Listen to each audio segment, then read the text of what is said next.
As Dr. Kajal has already said, tuberculosis is with us since time immemorial. History of tuberculosis is as old as history of mankind. And according to WHO 2014 report, it is the second most common cause of mortality in human beings after HIV among the infectious diseases. That is, among the infectious diseases, most common cause is HIV and second is tuberculosis. And we will be dealing with the recent advancements.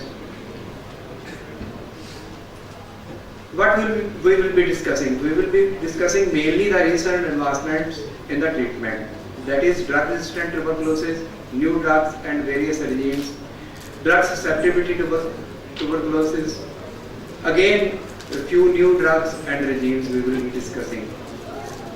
Our aim is to eliminate this bird of tuberculosis, and WHO has already set up Millennium Development Goal. According to this, by 2050, the prevalence of tuberculosis will be almost negligible. And how we can achieve this? It is possible.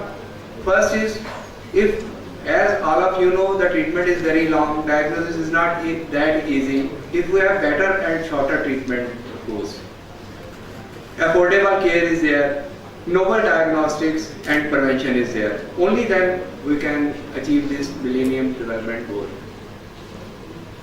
Various drugs have been developed and they are still under various phases of trial. Some of them we will be discussing here. First is bedaquiline, and it is available in the name Sertro. It is approved by US FDA in December 2012 for the treatment of MDR tuberculosis. It has shortened the time to culture conversion from 77.6% versus 57.6% at 24 weeks, and from 70% to almost 56% in 72 weeks. The dosage is 400 mg daily for first 2 weeks, followed by 200 mg 3 times per week for 22 weeks.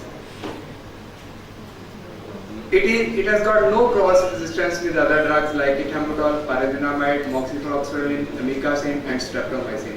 It is still not approved and is not available in India. Various precautions which have to be taken with this drug.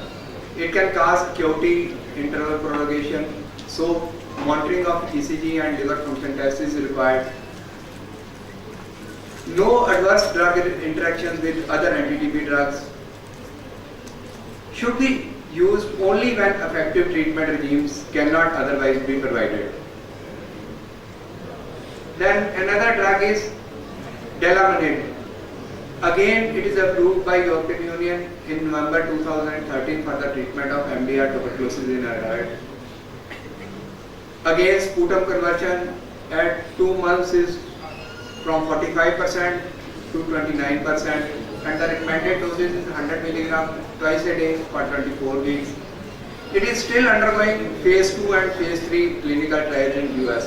Again, it is not approved in India. Another is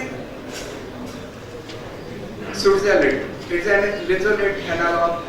It has got better antimicrobial activity and improved safety profile than linezolid. No drug interaction with retrovirals. It has a potential to shorten treatment duration. It is again undergoing phase 2 clinical trials in US. Then another is analog of ethambutol is SQ109.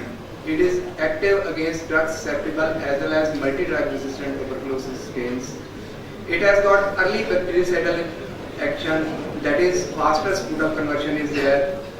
It has got synergistic additive action with INH, rifampicin and other second-line anti-TB drugs. Low bacterial mutation rate is there, and it is again currently undergoing phase 3 clinical trials in MDR tuberculosis. Then another is TA824, Pretonamid.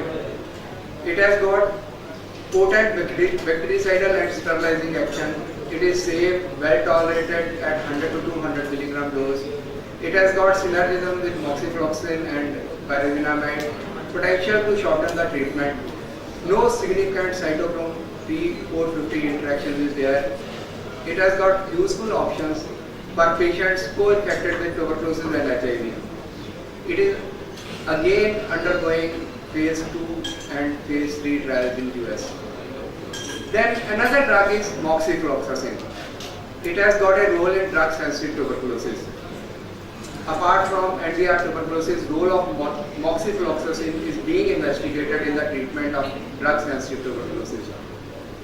It can be used as an alternative to INH or ethambutol. And various trials have been conducted comparing moxifloxacin with other drugs, and it has, from these trials, it has shortened the duration of treatment from 6 months to 4 months. Then one of the most potent drugs with which we are having is rifampicin. Of course, there are certain shortcomings with this rifampicin, and there are certain limitations. Though it is one of the most potent antitubercular drug with us. It has got low and variable bioavailability. Subtherapeutic serum rifampicin levels are there because of poor absorption. Poor GI and hepatic intolerance is there. Then multiple adverse drug-drug interactions are there. Then it also induces cytochrome P450 enzymes. So to overcome these limitations, one innovation which this company has done, which has brought us together, is the addition of piperine. What is piperine? It inhibits cytochrome P450 enzymes and prevents overexpression of P/GP gap. It ensures high and sustained serum rifampicin levels, improves sputum conversion rate, reduces GI side effects. It is the outcome of joint search by CSIR and Cadila Pharmaceutical, and it has been approved by Drug Control General of India in 2009 for the treatment of drug-sensitive tuberculosis. And this drug is with the addition of piperine with rifampicin, and this is ricerin. What is the difference between rifampicin and ricerin? Serum rifampicin levels, they are with rifampicin, they are low and variable. If we add piperine into this, the levels are high and sustained. GI tolerance, again, it is poor with rifampicin, and patients complain of nausea, vomiting, diarrhea. GI tolerance is improved with ricerin. The risk of hepatitis is high with rifampicin. It has got a reduced risk in ricerin. Treatment adherence rate low, and with ricerin it is high. Ricerin regimes associated with better tolerability and improved patient compliance. Benefits of improved adherence to treatment are lower treatment failure rates, reduced relapse rates, minimize risk of development of drug resistance.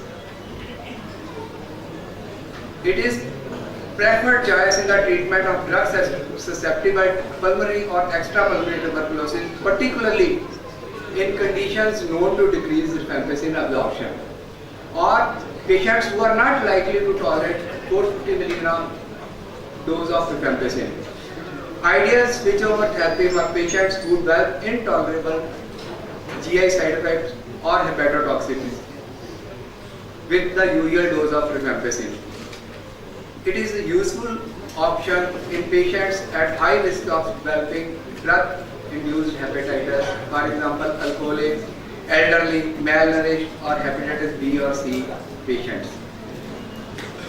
So, just to conclude this, we can say in our armatorium, we have still age-old drugs which we are already using. Of course, with little innovation is there. The recent drugs, they are not available. But if we use even the drugs which are available with us judiciously, we can still kill Mycobacterium tuberculosis and win the age-old battle against tuberculosis. Thank you.